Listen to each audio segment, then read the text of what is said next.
नमस्कार दोस्तों, सत श्री अकाल। कैसे हैं आप सब?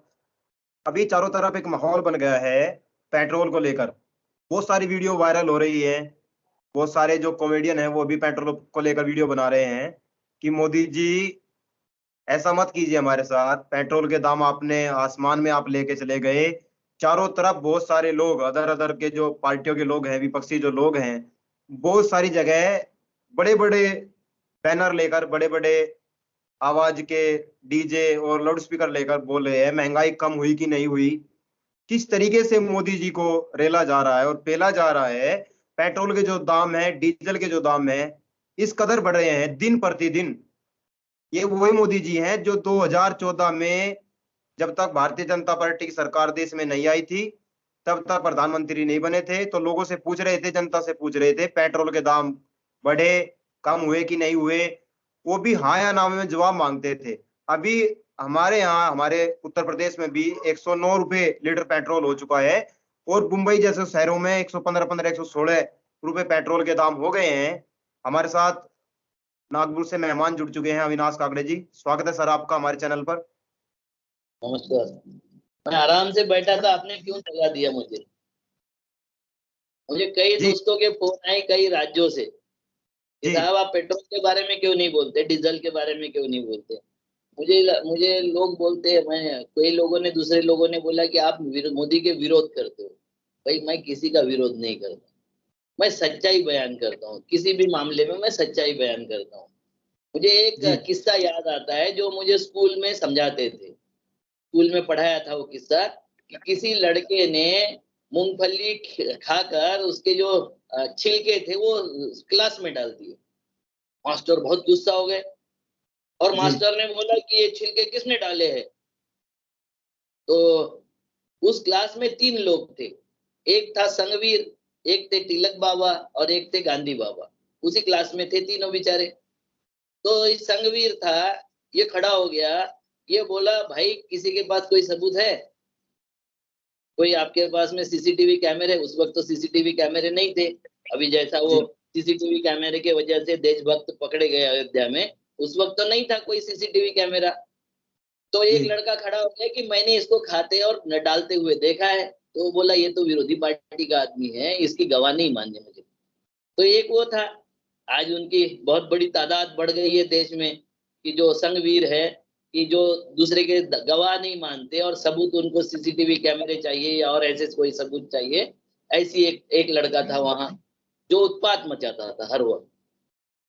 दूसरा एक लड़का था तिलक बाबा, वो बोला कि मैंने नहीं खाया, मैं नहीं उठाऊंगा। बात ठीक थे, उनकी वहां तक बात ठीक थी। तीसरा तीसरा एक था गांधी बाबा, वो बोला किसी ने भी खाया होगा, किसी ने भी जी, डाला होगा, मैं उठा लेता हूँ, बाहर फेंक देता हूँ, उसके बाद में चर्चा करेंगे कौन खाया था, कौन फेंका था, ये चर्चा बाद में होगी। वही सिचुएशन आज देश में चल रही है। एक जन बोल रहा है, भाजपा का एक मंत्री बोल रहा है कि भाई ये तो पेट्रोल के दाम इसलिए बढ़े कि पेट्रोल बॉन्ड जारी किए थे मनमोहन सिंह जी ने, इसलिए बढ़े। दूसरा मंत्री बोल रहा है कि टीके के पैसे कहाँ से आएंगे। तीसरा मंत्री बोल रहा है फ्री का अनाज चाहिए तो वो कहाँ से आएगा। चौथा मंत्री बोल रहा है कि रोड कहाँ से बनेंगे। जी, भाई सारे एक से बढ़कर एक मंत्री, एक से बढ़कर एक लोग, पेट्रोलियम मंत्री छोड़ के और फाइनेंस मिनिस्टर छोड़ के सब लोग बयान दे रहे हैं। ये इनका सरकार ही इसी तरीके से चल रही है। जिसका जो समस्या होती है, डिफेंस की बात आती है तो निर्मला सीतारमण जी बोलती है और निर्मला सीतारमण की फाइनेंस वाली बात आती है तो राजनाथ सिंह जी बोलते हैं। अपने डिपार्टमेंट का, अपनी बात का कुछ नहीं जवाब देना है, इनको जवाब ही नहीं देना है किसी बात का, इनको तो जी, बरगलाना है। तो मैं कुछ सच्चाई आपके सामने रखने के लिए आया हूँ। मैंने आपसे विशेष आग्रह किया था कि इस पे सच्चाई देश के सामने आनी चाहिए, क्योंकि गोदी मीडिया तो सच्चाई दिखाएगा नहीं। तो आप लोगों की और हम लोगों की जिम्मेवारी है कि सच्चाई पूर्ण रूप से देख ले। और सच्चाई मैंने कहीं तोड़ मरोड़ के नहीं लाई, ये सारी गूगल पर अवेलेबल है। मैं उसको एक साथ समेटे हुए आपके सामने प्रस्तुत कर रहा हूँ।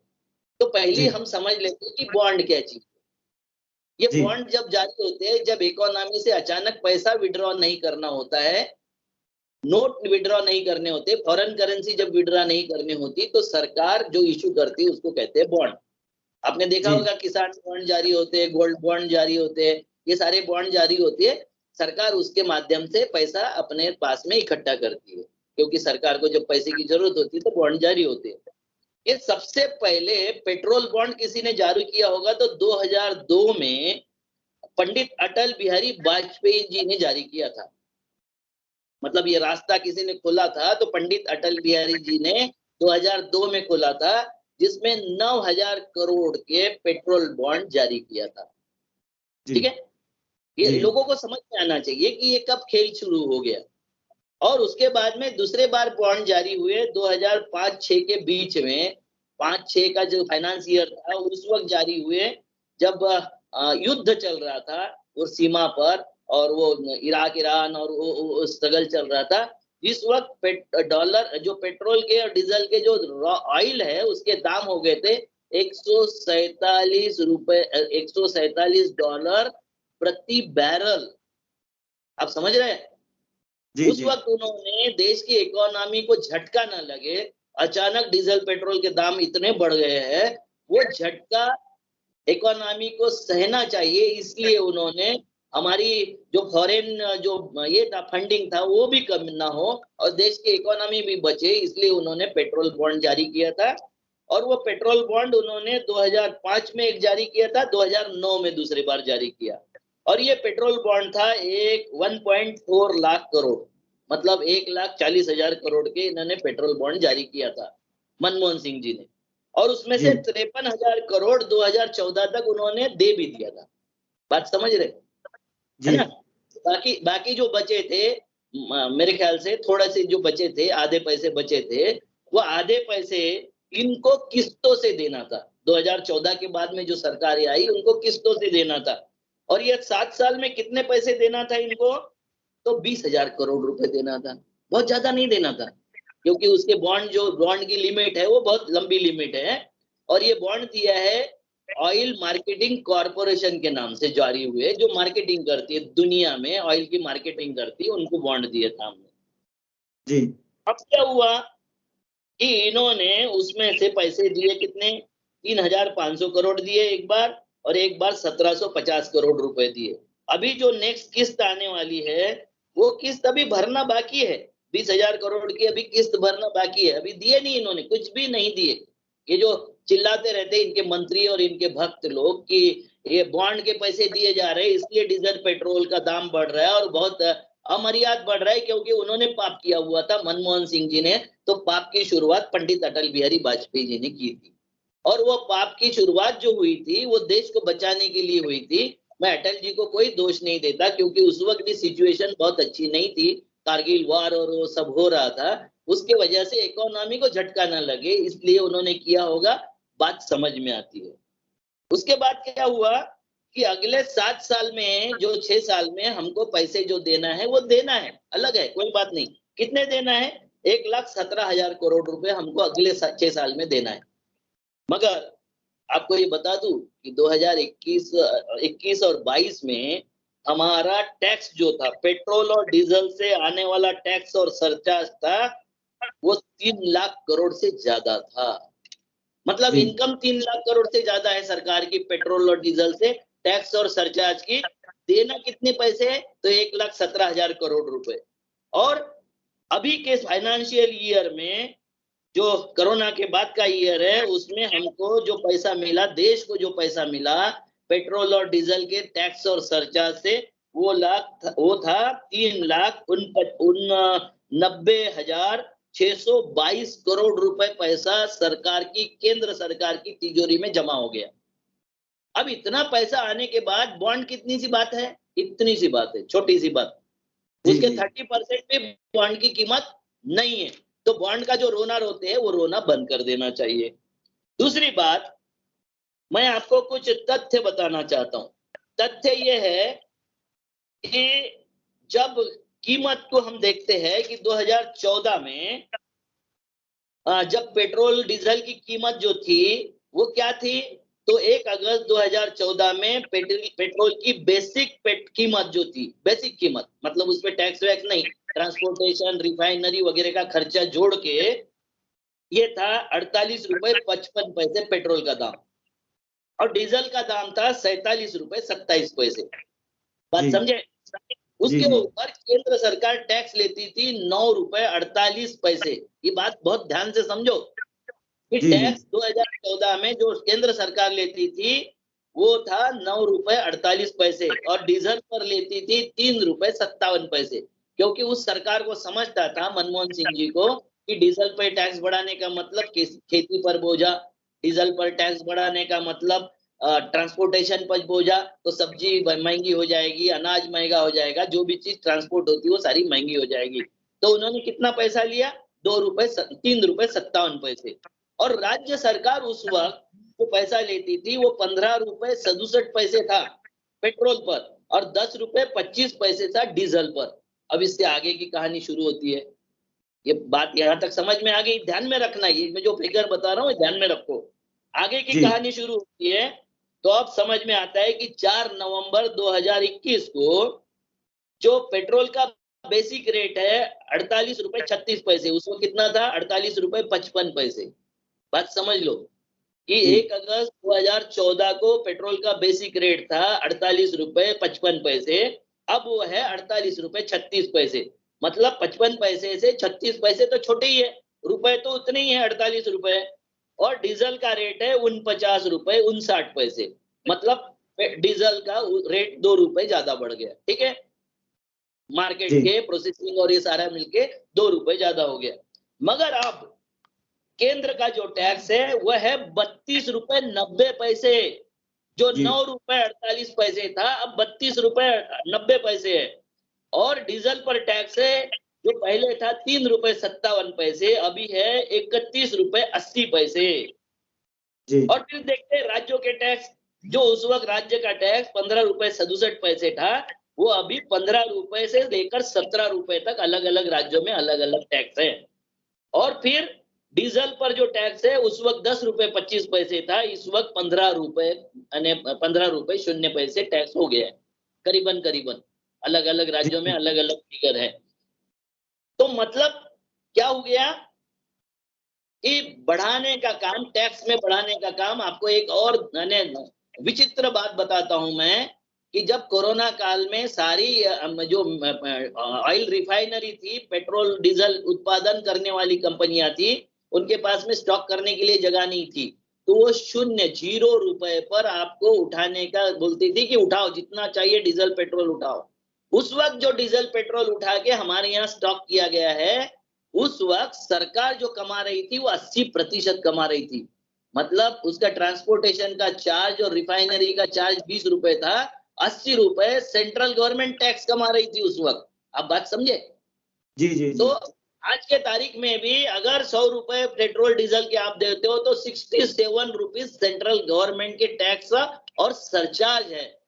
और मोदी जी आके भाषण देते हैं कि राज्य अपने कम करे। मोदी जब जब गुजरात के सीएम थे उस वक्त उन्होंने बोला था कि पेट्रोल के और डीजल के दाम केंद्र सरकार कम करे, अपने तरीके से केंद्र सरकार उसको नियंत्रित करे। अब वो जब जी। पीएम हो गए तो अब बोल रहे हैं कि आज राज्य सरकार की जिम्मेवारी है। मैंने जो पहले कथा कही थी उसमें जो संघवीर था कि जो हर बात के सबूत मांगता है, हर बात में दूसरे पर टालता है। कभी नेहरू पर टाल देगा, कभी मनमोहन सिंह पर टाल देंगे, कभी इंदिरा जी पर टाल देंगे, कभी कोई दूसरी सरकारों पर टाल देंगे, कभी राज्य सरकारों पर टाल देंगे। तो इससे बाज आना चाहिए। मोदी जी, आप तो बड़े हो गए, 70 साल की उम्र हो गई आपकी, और जितने दिन जियोगे, जितने दिन रहोगे, आप देशभक्त, तो इसके बारे में मुझे कोई शंका नहीं। ये देशभक्ति कर कर कर ही आपने अडानी जी को फोर्ब्स की लिस्ट में पहले 5वें नंबर पर ला दिया। अडानी जी देश को लाइए ना नंबर पर, देश 100 के बाद चला गया, अडानी जी पहले 5वें में आ गए। तो हम जो कंपटीशन है आज हमारी वो युगांडा के साथ हो रही है। आपको चाहिए तो पेपर कटिंग भेज दूंगा कि इस तरीके से अनियंत्रित टैक्स और अनियंत्रित दम जो बढ़ रहे हैं वो युगांडा में बढ़ रहे हैं। दुनिया में अकेला वाहिद देश है युगांडा जो भारत के कंपटीशन में खड़ा है और भारत के साथ में इस बारे में कंपटीशन कर रहा है। तो ये समझने की बात है भाई, महाराष्ट्र सरकार के 26,500 करोड़ रुपए डीजल टैक्स से जो वापस देना था वो अभी तक नहीं दिए। तमिलनाडु के मंत्री बोल रहे हैं कि हमारे प्रदेश से रोज 1,050 करोड़ रुपए डीजल पेट्रोल के जो ले जा रहे हैं वो हमको वापस नहीं दे रहे। वित्त राज्य मंत्री खुद बोलते हैं, मोदी जी के भाषण के बाद वित्त राज्य मंत्री ने कहा कि 78,704 करोड़ रुपए हमारे तरफ बकाया है। जी इन्होंने बताया जीएसटी का रिकॉर्ड हमारे पास में क्या हो गया, इनकम हो गया। भाई रिजर्व बैंक से भी पैसे उठाए, जीएसटी का भी रिकॉर्ड उत्पादन हो गया, आईटी के भी रेट चारों तरफ चल रहे, उसमें से भी पैसा आप निकाल रहे। पैसा जा कहाँ रहा है मोदी जी, कहाँ जा रहा है? इसका तो जवाब देना चाहिए ना मोदी जी को कि कैसे जी जी पैसा कहाँ जा रहा है। उनकी सरकार को जवाब देना चाहिए। वो जवाब नहीं देते, वो जवाब के विरोध में सवाल दागते रहते, दूसरे पर सवाल दागते रहते। और सीएजी इस बारे में मौन है। जिस सीएजी के विनोद राय जी ने कांग्रेस की मनमोहन सिंह सरकार को चोर डिक्लेयर किया था, जो बहुत चोरी कर रही थी, वो डिक्लेयर किया था, अभी सीएजी मौन है। तो सीएजी जैसी संस्था है नहीं।